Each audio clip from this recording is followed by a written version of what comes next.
Good day, I'm Elisa Rosel Ramos Siducon Cruz, born and raised sa Baliwag, Bulacan. I'm a businesswoman and the owner of Don Benito's Group of Companies. We opened our first branch March 10, 2009.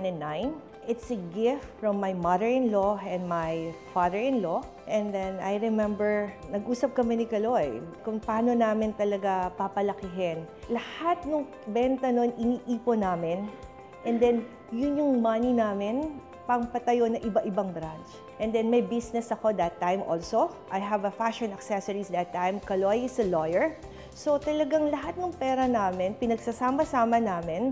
Ang goal lang namin, ilang branch ang itatayo natin ngayong buwan.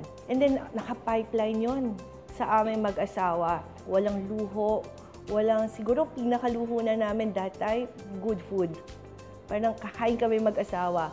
Ang pagninegosyo talaga, sabi nga ng husband ko, it's a continuous learning, which is totoo yun. Sa akin talaga, ang pagninegosyo, you need to find good people na mamahalin din yung negosyo mo. And also, beautiful lesson, lagi talagang may God, may Panginoon. Kasi sa Don Benito, ito yung talagang natutunan namin at hanggang ngayon very vivid sa mind ko. Kung paano yung grace ni God, kung gaano siya ka-sufficient everyday talaga. Kung ano yung kailangan ng business, makikita mo mag-unfold. God will orchestrate everything. Yung sovereignty ni God sa lahat ng bagay. Because ata talaga sa mga taga-Baliwag yung kindness. Malaking tulong na pinanganak at lumaki ako sa Baliwag. Kasi yun yung mundong kinalakihan ko.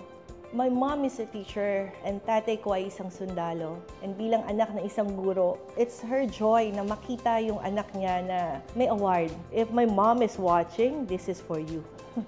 Muli, ako si Elisa Rosel Ramos Siducon Cruz, dangal ng Baliwag, proud Baliwagenyo.